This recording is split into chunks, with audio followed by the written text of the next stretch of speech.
সারাদিন কেটে যাবে কলমির গন্ধ ভরা জলে ভেসে ভেসে। আবার আসিব আমি বাংলার নদীমাঠ ক্ষেত ভালোবেসে। ঠিক কবি জীবনানন্দ দাশের মতো আমারও বারবার এই বাংলায়, এই প্রকৃতির মাঝেই ফিরে আসতে ইচ্ছে করছে। বসে আছি আমাদের ঝিনাইদহের প্রাণের নবগঙ্গার তীরে এবং আমার আশেপাশে অসংখ্য কলমি গাছ, কলমি ফুল। প্রকৃতির এক চমৎকার উপহার যেন এখানে সজ্জিত। তবে খুব দুঃখ লাগছে, কষ্ট লাগছে এটা দেখে যে নবগঙ্গার সেই রূপ এখন আর নেই।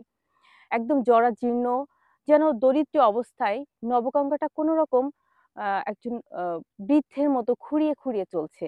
যেটা একজন প্রকৃতিপ্রেমী হিসেবে কখনোই আমার বা আমাদের কাম্য নয়। আমি চাই এই নবগঙ্গা তার আগের রূপে ফিরে আসুক। এই নদী বাঁচানোর জন্য সংশ্লিষ্ট যারা আছেন, প্রশাসন সহ যারা আমরা সচেতন নাগরিক হিসেবে দাবি করি বা নদীকে ভালোবাসি, আসুন আমরা এগিয়ে আসি। এই নবগঙ্গাকে তার আগের রূপে ফিরিয়ে দিতে যা, যা পদক্ষেপ নেওয়া দরকার না করে সেই পদক্ষেপগুলো নিই।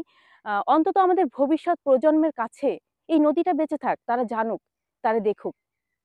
আসুন নবগঙ্গা বাঁচাই, ঝিনাইদহ সাজাই।